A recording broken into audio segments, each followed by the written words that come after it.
Hi, and welcome to another episode of Hot Takes with me, the Silver Fox. And are you ready to hear something astounding? Humza Yousaf has opened his mouth and told another lie.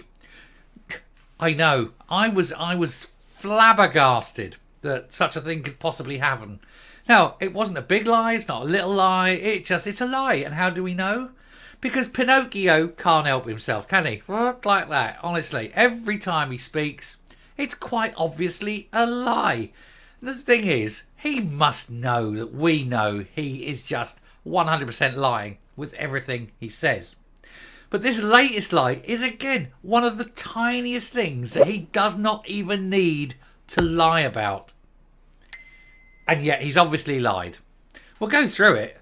But it just goes to show the makeup of the man that nothing is ever true with anything he says. He just can't help himself. Here goes. So, I mentioned Pinocchio. We all know when Pinocchio lies, his nose grows. But with Humza, it's far easier to see because you can hear him and you know it's a lie. And this is just, it's pathetic. It's like schoolboys. It really is schoolboy telling tales, right? Humza Yousaf admits he found an old phone with COVID WhatsApp message on it as previous denials are now questioned. So he's lying again. He just can't help himself, can he? Oh look, I found an old phone. Yeah, right. Yeah, I don't believe you. I just don't believe you. The First Minister was quick to claim that newspaper reports that he had not retained his pandemic messages were not true, but has refused to say whether he did initially tell the COVID inquiry this before the huge public outcry, because he thought, oh, I haven't retained them, excuse. Then realised that that wasn't going to wash. Oh, I've magically found this down the back of the sofa. A phone I didn't know I ever had. Magically. What a complete wanker. And the thing is, he really thinks that we're going to believe him. He surely knows now that no one ever believes a word of what he says. We all know that every single utterance that comes out of that big, fat, lying gob is so much horse shit. You can't eat that much horse shit in a single sitting, and yet he spews it up time and time again. Humza Yousaf has now admitted that he found an old phone with WhatsApp messages on it very conveniently just before the deadline. And this is now calling into question his previous denials of press reports. The First Minister told broadcasters just last week that he was not sure why the Sunday Mail reported that he had COVID inquiry, that he told the COVID inquiry he had no correspondence from the pandemic. So he told them that. That's what they were reporting because that's what he told them. Now all of a sudden, after he's realised it doesn't look good, he's magically discovered a phone. Oh dear, how convenient. How amazingly convenient. Anyway, it's now been revealed that he has discovered a device which has messages on it, and it has now been handed over to the probe. But he's refused to give further details when quizzed on it by journalists because he can't think on his feet and he can't think up lies quick enough to cover how he magically discovered it.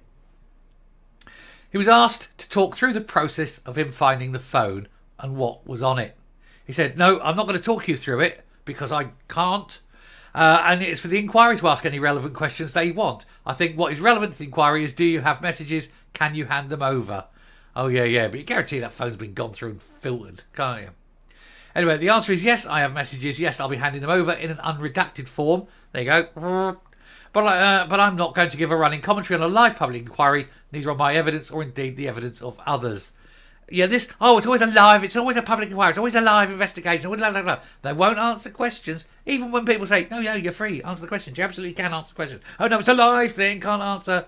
Because he hasn't spoken to the people who are sort of developing the story for him, because he can't get his own lies in order. So he has to get others to think of the good lies and then stick rigidly to the script, because that's what they do. They can't tell the truth. They daren't tell the truth. And he can't even think on his feet because he's thick as champ. Last week, the Sunday Mail reported that the First Minister and Chief Liar of Scotland had told the UK COVID inquiry that he had no WhatsApp messages to hand over as they'd been lost. Clearly a lie.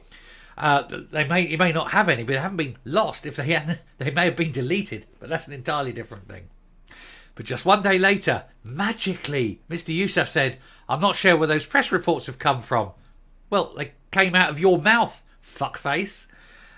He said, but in regards to my own WhatsApp messages, he said, I've kept WhatsApp messages and I fully intend to hand them over to the COVID inquiry. He lied, fully intending to, my arse.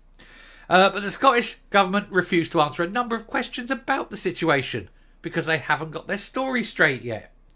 This is including whether he had originally told the inquiry they were missed, failed to say whether this mobile phone he found was the reason he could now provide them. Better Together Chief Blair McDougall pointed out this discrepancy. He said, "No, I'm not going to talk you through that. The Sunday Mail are correct and I misled you last week." Really? Really?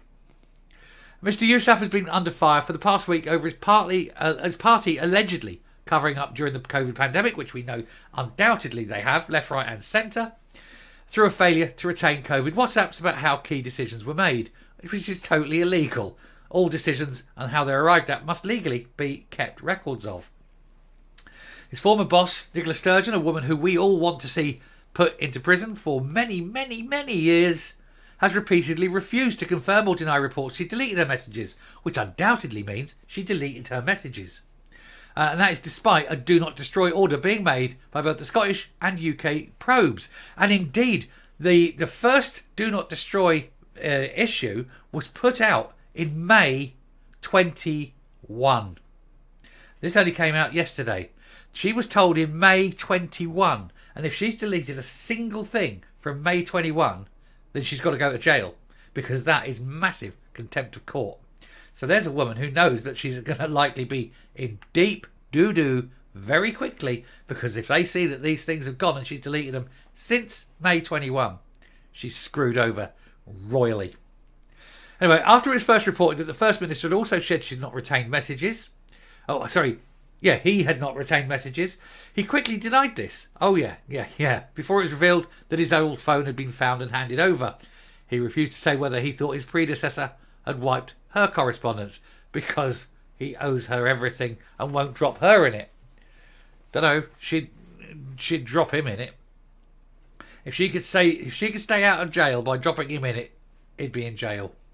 Anyway, former Finance Secretary Kate Forbes also confirmed she'd kept all of her relevant messages during the time frame and had provided them fully to the COVID inquiry, piling further pressure on Ms Sturgeon, who claimed a confidential clause which doesn't exist, and why she could not say if she'd done the same, even though the COVID inquiry now said, no, please do, you can confirm this now. That's not an issue. There is no confidentiality agreement. But she's still going to pretend that there is one, because she doesn't want to tell the truth. Like him, like the liar. They're all liars. Bullshit, bullshit, bullshit. That's all that comes out of that fat, ugly face. No one ever believes a word. And now he's pretending to have magically found some mysterious phone that he had all along and didn't want to hand over because he knows jail will beckon. I do hope so. Coming up. Humza needs to be really employed by farmers. He needs to walk into a field and start telling what he thinks is the truth. Honestly, that field will be covered in bullshit in a week, and it's just going to be a hell of a mega crop next year, isn't it? Imagine covering 3 foot of bullshit over an entire field, all from one speech. The man can't help himself, can he? Lie after lie after lie, and he thinks we believe it. And we know he's lying. We know everything he says is bullshit. Stop lying, Humza. Tell the truth for once in your life. Have a day off. Pretend that you're not a dick. I know it's hard. I know it's really hard. You've had years of it, years of practice. You probably firmly believe you are one yourself now. But, pretend you're not. Anyway, I shall stop there. We shall just laugh at Humza Yousaf and know that once again he's been caught out because he can't tell the truth. We know it. He knows it. Everyone knows it. Why do we pretend? Till next time, stay safe. Stay well, and remember, they never tell the truth. They daren't.